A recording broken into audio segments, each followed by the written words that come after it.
प्रणिपत्यवर्धमानं प्रश्नोत्तररत्नमालिकां वक्ष्ये नागनरामरवन्द्यं देवं देवाधिपं वीरम्। बोलिए श्री खजाठ महावीर भगवान की जय।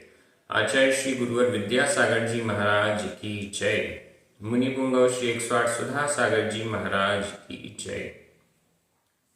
हम सभी बड़े सौभाग्यशाली हैं जो हमें आचार्य राजर्षि अमोघ वर्ष जी के द्वारा रचित महान ग्रंथ प्रश्नोत्तर रत्नमालिका के अध्ययन का अवसर मिल रहा है। यह ग्रंथ संस्कृत भाषा में लिखा हुआ छोटे छोटे सुभाषित प्रश्नोत्तर शैली में प्रस्तुत कर रहा है। अभी तक हम 11 छंदों को पूरा कर चुके हैं। आज इस वीडियो के माध्यम से हम 12वां और 13वां छंद देखेंगे। इन दोनों छंदों में बहुत अच्छे अच्छे प्रश्न हैं। कमलिनी के पत्ते पर पड़े हुए बूंद के समान तरल क्या है, नरक क्या है, इत्यादि बहुत सारे प्रश्नों के उत्तर आज हम इन दोनों श्लोकों से प्राप्त करेंगे। चलिए प्रारंभ करते हैं। श्लोक क्रमांक 12। उच्चारण।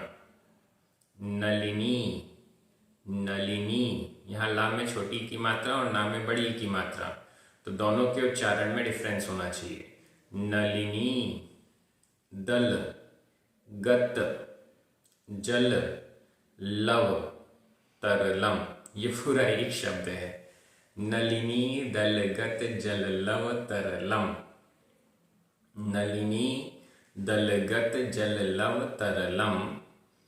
किम, किम, यौवनम, यौवनम, धनमथायुः, धनमथायुः, विसर्ग है, धनमथायुः। के शशधर कर निकरा, के शशधर कर निकरा, नुकारिणः, नुकारिणः, ये भी पूरा एक समासित पद है। शशधर कर निकरानुकारिणः। सज्जना, सज्जना एव। नलिनी दलगत जल लव, नलिनी दलगत जल लव, तरलं किं यौवनं धनमथायुः, तरलं किं यौवनं धनमथायुः। केशशधर कर निकरा, केशशधर कर निकरा, नुकारिणः सज्जना एव, नुकारिणः सज्जना एव। बहुत अच्छा श्लोक है। 2 प्रश्न यहाँ पर प्रस्तुत हुए हैं। सबसे पहला प्रश्न पहली लाइन में, नलिनी दल गत जल लव तरलम किम। किम, किम यानी क्या, क्या है। नलिनी दलगत, नलिनी, नलिनी कहते हैं कमलिनी या कमल। नलिनी कमल, नलिनी शब्द कमल का पर्यायवाची है। नलिनी दल, दल यानी पत्ता, कमल का पत्ता। गत, उस पर आया हुआ, कमलिनी के पत्ते पर आया हुआ, कमलिनी के पत्ते पर पड़ा हुआ। जल लव, जल, जल का लव, लव यानी बूंद, जल की बूंद। कमलिनी के दल यानी पत्ते पर पड़ी हुई जल की बूंद के समान। तरलम, तरल, कमल के पत्ते पर आए हुए जल की बूंद के समान तरल। यहाँ इससे तात्पर्य हुआ कि थोड़ी देर ही रुकने वाला, चमकता हुआ अच्छा दिखता है लेकिन लंबे समय तक नहीं टिकता है। ऐसा शोभा को तो वो प्राप्त होता है लेकिन लंबे समय तक शोभा को प्राप्त नहीं होता, बहुत जल्दी नष्ट हो जाता है। तो ऐसा किम, क्या है जो कम समय के लिए रहता है और शोभा को तो प्राप्त सबको अच्छा तो लगता है, लेकिन लंबे समय तक नहीं टिकता, अनित्य है। कौन सी ऐसी वस्तु है? यहाँ पर उत्तर देखिएगा, 3 उत्तर हमें यहाँ पर दिए गए हैं। यौवनम, धनमथायुः। यौवनम, यौवन, युवा अवस्था। युवा अवस्था कैसी है? बड़ी अच्छी है, शोभा को प्राप्त होती है। बुढ़ापा किसी को पसंद नहीं आता, युवा अवस्था सबको पसंद आती है। यौवन सबको अच्छा लगता है, लेकिन ये यौवन लंबे समय तक टिकता नहीं है। पता नहीं चलता कब यह यौवन आया और कब चला गया, कब बाल सफेद हो गए, कब शरीर की शक्ति क्षीण होने लग गई, कब इंद्रियों की शक्ति क्षीण होने लग गई, कब अंदर से जो युवापन यौवन है वो गायब होने लग गया, ये पता नहीं चलता है। दूसरा, धनमथायुः, इसका संधि विच्छेद कर लीजिए। धनम आधा म, अथ अ, आधा म और अ मिलकर म पूरा हो गया, धनम। अथ और इसके बाद आयु, था में छोटा आ, आयु का बड़ा आ, छोटा आ और बड़ा आ मिलकर बड़ा आ हो गया, तो ये धन मथायु, धनम अथ आयु। अथ का मतलब हुआ और, धनम धन और आयु, यौवन, धन और आयु, ये तीनों ऐसे हैं जो बहुत कम समय के लिए रहते हैं, क्षण भर के लिए रहते हैं। अच्छे तो लगते हैं, सबको प्रिय तो हैं, लेकिन लंबे समय तक टिकने वाले नहीं हैं। कमलिनी के पत्ते में पड़े हुए जल की बूंद के समान तरल हैं। ऐसे यौवन, धन और आयु। धन सबको अच्छा लगता है, हमारे पास धन हो, लेकिन धन टिकता कहाँ है, यौवन टिकता कहाँ है और आयु टिकती कहाँ है। जैसे जल की बूंद उस पत्ते पर टिकती कहाँ है, यहाँ वहाँ भागती रहती है और फिर पत्ते से बाहर गिर जाती है। ऐसे ही यौवन, धन और आयु है, वो लंबे समय तक टिकती नहीं है, यहाँ वहाँ भागती रहती है और उसके बाद कब गायब हो जाती है पता नहीं चलता, कब यह धन नष्ट हो जाता है पता नहीं चलता, कब यह आयु समाप्त हो जाती है पता नहीं चलता। थोड़ा सा एक्सीडेंट हुआ और चले गए, बाथरूम में फिसले, कई लोग बाथरूम में फिसले, सीढ़ी से फिसले और चले गए, ऐसा भी हो जाता है। धन, अभी तो करोड़पति थे, अगले साल पता नहीं कहाँ चला गया वो सारा धन। तो ये जो चीजें हैं ये क्षण छाई है, लंबे समय तक टिकने वाली नहीं है। इस पर हमें विचार करना चाहिए, चिंतन करना चाहिए। अनित्य भावना का चिंतन है, ऐसा चिंतन करने से निश्चित रूप से हमारे अंदर धैर्य और समता आती है। दूसरा प्रश्न यहाँ पर है के शशधर कर निकरानुकारिणः। के यानी कौन, के कौन, कौन, शशधर कर निकरानुकारिणः। शशधर, ध्यान से देखिएगा, शशधर, शशधर कहते हैं चंद्रमा को, शशधर चंद्रमा। शश, शश का अर्थ होता है खरगोश, शश को धारण करने वाला, क्योंकि चंद्रमा शश यानी खरगोश रूप चिन्ह को धारण करता है। कैसे करता है? जब हम चंद्रमा को देखते हैं तो ऐसा लगता है कि एक खरगोश, उसके दोनों कान ऊपर उठे हुए हैं, ऐसा एक खरगोश जैसा चिन्ह चंद्रमा पर दिखाई देता है, तो इसलिए उसे कहा गया शशधर चंद्रमा। शशधर कर, कर का मतलब है किरण, वैसे कर का मतलब होता है हाथ, लेकिन चंद्रमा के हाथ तो होते नहीं है, चंद्रमा की किरण ही उसका हाथ है, तो यहाँ कर से तात्पर्य हो गया किरण, चंद्रमा की किरण, चंद्र किरण। निकर, निकरानुकारिणः, इसका संधि विच्छेद देख लें, निकर, रा में छोटा आ, अनुकारिणः छोटा आ, दो छोटे आ मिलकर बड़ा आ हो गया। निकर, निकर का अर्थ है समूह, चंद्र किरणों का समूह, चंद्रमा की किरणों का समूह। अनुकारिणः, अनुकरण करने वाले, अनुकरण यानी फॉलो करने वाले, अनुसरण करने वाले, उसी के समान कार्य करने वाले। चंद्रमा की किरणों के समूह के समान ही आचरण करने वाले के कौन है? अब चंद्रमा की किरण क्या आचरण करती है? चंद्रमा की किरण धवल होती है, स्वच्छ होती है, शीतल होती है और सबको शांति प्रदायक होती है।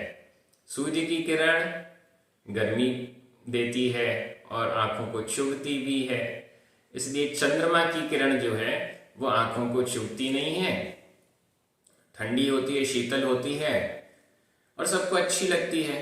चंद्रमा चांदनी में बैठना सबको अच्छा लगता है, चंद्रमा की चांदनी देखना सबको अच्छा लगता है, सबको सुख प्रदान करने वाली है, शांति प्रदान करने वाली है। इसी प्रकार से कौन है जो चंद्रमा की किरण के समूह के समान ही आचरण करने वाले हैं, अनुकरण करने वाले हैं? तो उत्तर हमको मिल रहा है सज्जना एव। संधि विच्छेद यहां भी करेंगे क्योंकि सज्जना में जो विसर्ग है सज्जनाः, विसर्ग का लोप हो गया, एव इसके आगे है। विसर्ग के बाद अगर कोई स्वर आता है तो विसर्ग का लोप हो जाता है। इस दृष्टि से सज्जना, सज्जनाः एव, एव यानी ही, सज्जन ही ऐसे हैं जो चंद्र किरण का अनुकरण करते हैं, सज्जन ही ऐसे हैं जो धवल हैं, कोई दाग नहीं जिनके जीवन में। सज्जन ही ऐसे हैं जो शांति सुख को प्रदान करते हैं, सबको हितकारी होते हैं, सबका अच्छा करते हैं, भला करते हैं। तो ये सज्जन ही हैं जो शशधर कर निकर का अनुकरण करने वाले हैं, चंद्र किरणों के समूह के समान शीतल शांति और सुख को प्रदान करने वाले हैं, वे सज्जन ही हैं। हम क्या करें? या तो सज्जनों को अपने आसपास रखें, उनके आसपास रहें, सज्जनों की संगति करें, या स्वयं ही सज्जन बन जाएं, सबका भला करें। सज्जन की प्रशंसा शास्त्रों में, ग्रंथों में भरी हुई है। जब भी शास्त्रों का प्रारंभ होता है तो उसमें सज्जन की प्रशंसा जरूर की जाती है, क्योंकि ये सज्जन ही हैं जो समाज को सही दिशा देते हैं, सही स्वरूप प्रदान करते हैं। इस दृष्टि से एक बार मैं हिंदी अर्थ कर रहा हूं, आपकी नजर संस्कृत के शब्दों पर जानी चाहिए। कमल के पत्ते पर पड़ी हुई जल की बूंद के समान तरल क्या है? उत्तर यौवन, धन और आयु। चंद्र किरण के समूह के का अनुकरण करने वाले कौन हैं? उत्तर सज्जन ही हैं। यहाँ सज्जनाः बहुवचन में है, प्रथमा विभक्ति का बहुवचन, और के यह भी बहुवचन में है, प्रथमा विभक्ति का बहुवचन। अब हम चलते हैं श्लोक क्रमांक 13, उच्चारण। यह भी बहुत अच्छा श्लोक है, इसमें 4 प्रश्न आए हुए हैं छोटे छोटे। देखते हैं। को नरकः, नरकः। परवशता, परवशता। किम सौख्यम, सौख्यम। आधा ख और या, सौख्यम। सर्व संग विरतिर्या, सर्व संग विरतिर्या। किम सत्यम, सत्यम। भूतहितम, भूतहितम। किम प्रेयः प्रेयः प्राणिनामसवः प्राणिनामसवः को नरकः परवशता को नरकः परवशता किं सौख्यं सर्वसंगविरतिर्या किं सौख्यं सर्वसंगविरतिर्या किं सत्यं भूतहितं किं सत्यं भूतहितं किं प्रेयः प्राणिनामसवः किं प्रेयः प्राणिनामसवः। बहुत अच्छा श्लोक है। 4 प्रश्न है, चारों प्रश्न आपके सामने पहले रख देता हूं। को नरकः कह नरकः नरक क्या है। दूसरा प्रश्न किम सौख्यम सौख्यम सुख क्या है। तीसरा प्रश्न किम सत्यम सत्य क्या है। और चौथा प्रश्न किम प्रेयः प्रेयः प्रिय क्या है। बहुत अच्छे प्रश्न हैं। ऐसे ही कितने सारे प्रश्न हमको इस ग्रंथ रत्न से मिलने वाले हैं और बड़े अच्छे अच्छे उत्तर मिलने वाले हैं। मैं बार बार आपसे आग्रह कर रहा हूं कि आप तो स्वाध्याय कर ही रहे हैं, अपने परिचितों को, मित्रों को, रिश्तेदारों को भी ग्रंथ स्वाध्याय के लिए प्रेरित कीजिए। इतना छोटा सा ग्रंथ है, मात्र 15 दिनों में पूर्ण हो जाएगा। और वीडियोस तो आपके लिए हमेशा रहेंगे, जब मन हो तब देखते जाइए और आनंदित हो जाइए। अब पहला प्रश्न को नरकः, यहां पर को कह विसर्ग का ओ हो गया है। कह क्या, नरकः नरक क्या है। जो नीचे वाले नरक हैं वो तो हैं ही, लेकिन यहां हमारे सामने क्या है, नरक। नरक समझते हैं ना, जहां पर बहुत ज्यादा कष्ट होगा। नरकों का वर्णन आता है शास्त्रों में, जहाँ की भूमि का स्पर्श करने से इतना दुख, जहाँ पर भूख प्यास का इतना दुख, जहाँ सर्दी ठंडी और गर्मी का इतना दुख, जहाँ नारकी आपस में एक दूसरे से लड़ते रहते हैं, एक दूसरे को मारते काटते रहते हैं, एक समय भी शांति नहीं है, बस लड़ाई झगड़ा कष्ट दर्द दुख यही सब होता रहता है। तो नरक क्या है।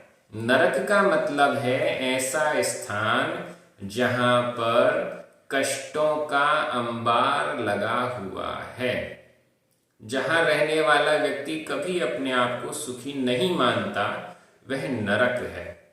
अब ऐसा नरक क्या है, बड़ा अच्छा उत्तर है, परवशता। परवशता, परवश होना, परवश होना, दूसरे के वश में रहना। दूसरे ने जो कहा यस सर हो जाएगा, हाँ मैं करता हूं। अब हमारा मन कुछ और है, हमारी इच्छाएं कुछ और हैं, लेकिन ऑर्डर आया ये काम तो करना ही पड़ेगा, ठीक है करते हैं। परवशता ही नरक है। जब देश आजाद नहीं था, सब कुछ था जो आज है वो उस टाइम भी था, लेकिन बस ये था कि देश आजाद नहीं था, हम गुलाम थे। तो वो गुलामी, वो परवशता ही सबसे बड़ा दुख था। हमारे भोगोपभोग वैसे ही थे, हमारी सारी धन संपत्ति वैसी ही थी, लेकिन घर परिवार वैसा ही था, लेकिन परवशता थी कि कब यह गुलाम देश का जो राजा है वो हमको ऐसा आदेश देगा और ये सब हो जाएगा। तो यह जो परवशता है यह ही नरक है। यह जो परवशता है यह ही नरक है। दूसरा व्यक्ति हमको ऑर्डर दे और ना चाहते हुए भी हमें वो काम करना पड़े, तो यह परवशता है और यह नरक के समान ही दुख देने वाला है। इसलिए आचार्यों ने स्पष्ट कहा है कि व्यक्ति को सर्विस करने की अपेक्षा बिजनेस पर ध्यान देना चाहिए। बिजनेस करने वाला परवश नहीं होता है, स्ववश होता है, और सर्विस करने वाला परवश होता है। छुट्टियां बड़ी मुश्किल से मिलती हैं, नहीं मिलती हैं, कोई काम है, धर्म ध्यान करना है, या कुछ अच्छा धार्मिक आयोजन है, नहीं जा पाते हैं, समय किस समय पर हमें कौन सा काम करना है उसके लिए भी हम बाध्य रहते हैं, तो यह परवशता ही नरक है। क्या करना चाहिए? नरक से बचना चाहिए, मजबूरियों से बचना चाहिए, कोशिश करनी चाहिए। तो नरक क्या है? परवशता। दूसरा प्रश्न था किम सौख्यम। सौख्यम सुख क्या है? नरक क्या है, दुख क्या है, कष्ट क्या है, उसकी बात हो गई। अब सुख भी तो बताइए, सुख क्या है, असली सुख क्या है? बहुत अच्छा लिखा हुआ है और बहुत चिंतन करने योग्य है। इसके अलावा कोई सुख हो ही नहीं सकता इस संसार में। मोक्ष वाले सुख की बात नहीं कर रहे हैं, यहां संसार में रहते हुए कौन सा सुख है जिसको हम सुख की तरह ट्रीट कर सकते हैं, जिसके हम सुख की तरह मान सकते हैं, और वह है सर्व संग विरतिरिया। संधि विच्छेद, सर्व संग विरति ही, विरति ही विसर्ग, और इस विसर्ग का रेफ हो गया और या के ऊपर लग गया। विरति ही विसर्ग की रेफ हो गया। सर्व संग विरति ही, सर्व समस्त संग यानी परिग्रह से, विरति ही विरक्ति, या यानी जो, जो या जो सर्व संग से विरक्ति है, सर्व समस्त परिग्रह से जो विरक्ति है वही सौख्य है।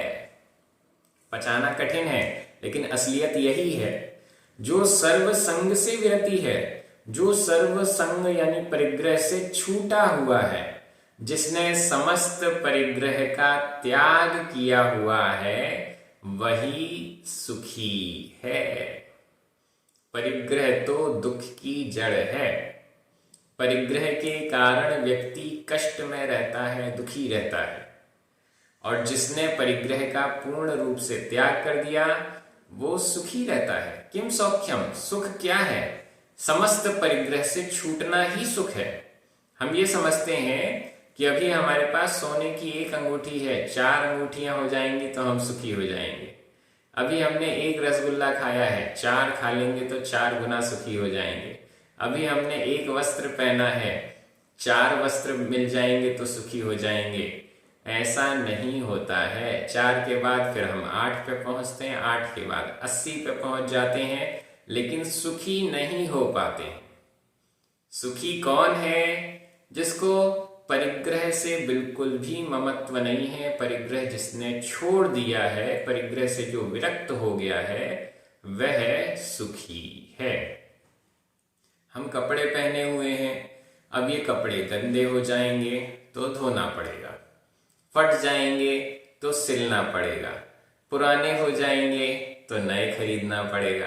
कितनी परेशानियां हैं। धोने के बाद अरे अच्छा नहीं धुला, दोबारा से धोना है, उसके बाद उसको सुखाना है, उसके बाद उसको प्रेस करना है, और थोड़ा प्रेस में भी गड़बड़ हो गई तो अच्छा नहीं हुआ, ये नहीं पहनेंगे। बहुत प्रकार की समस्याएं इस परिग्रह के साथ हैं। बहुत ज्यादा धन संपत्ति है, डर के रहना पड़ता है, चोर लुटेरे कहीं हमें लूट ना लें, चोरी ना हो जाए, पुलिस वाले और सरकार वो हम पर नजर ना पड़ जाए, वो नहीं तो हमें परेशान करेंगे। जो जितना ज्यादा परिग्रही उतना ज्यादा दुखी, और जिसके पास परिग्रह नहीं होता है वो बड़ा सुखी रहता है। तो इस दृष्टि से किम सौख्यम, सुख क्या है? सर्व संग विरति ही, या यानी जो सर्व संग से विरक्ति है, समस्त परिग्रह से विरक्ति है, वही सुख है। तीसरा प्रश्न, किम सत्यम, सत्य क्या है? सच्चाई क्या है?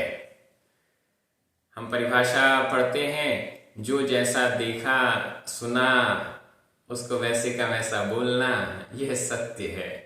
सत्य क्या है? असली सत्य क्या है?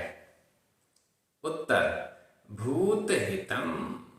भूत हितम, भूत यानी प्राणी, जीव, जीवों का हित करना ही सत्य है। प्राणियों का हित करना ही सत्य है। सही सही बोलना सत्य है? नहीं। जो हितकारक वचन हैं वे सत्य हैं। भूत हितम, प्राणियों का हित करने वाला जो वचन है वो सत्य है, बाकी सब झूठ है। फिर से सुन लीजिए, भूत हितम, प्राणियों का हित करने वाला वचन ही सत्य है, बाकी सब झूठ है। हम ऐसा कोई वचन बोल दें जिससे सामने वाले का अहित हो जाए, गड़बड़ हो जाए, तो क्या होगा? कोई मतलब का नहीं है वो सत्य। उदाहरण सुनते हैं, बड़ा प्रसिद्ध है। एक गाय जा रही थी, उसके पीछे से एक कसाई आ रहा था। अब कसाई ने पूछा कि गाय कहाँ गई। अगर हम बता देंगे कि इस तरफ गई है तो वो गाय मरण को प्राप्त हो जाएगी, कसाई उसे मार देगा। तो क्या करना?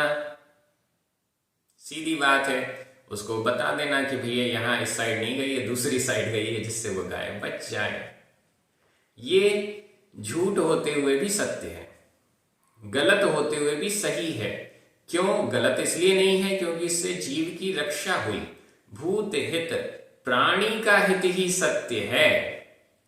एक टीचर जब अपने स्टूडेंट को पढ़ाता है तो कभी ये नहीं कहता कि तुम फेल हो जाओगे, ये हो जाओगे, वो हो जाओगे।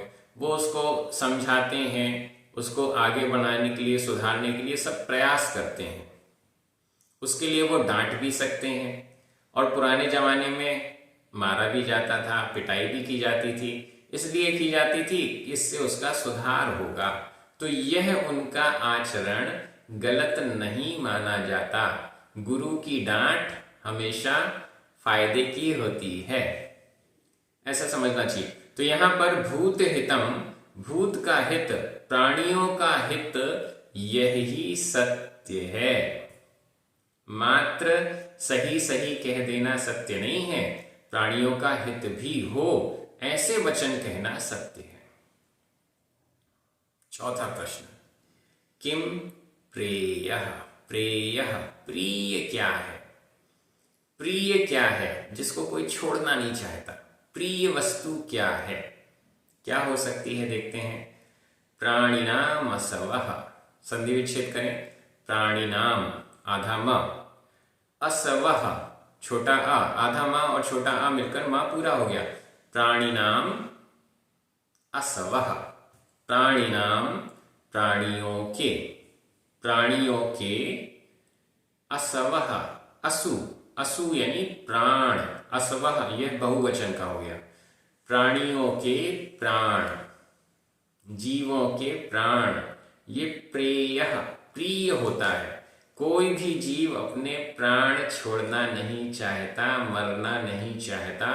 सबसे प्रिय है प्राण, सबसे प्रिय है।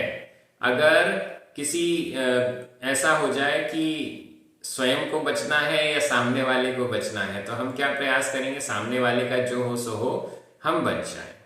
तो प्राणियों को, जीवों को सबसे ज्यादा प्रिय वस्तु है प्राण।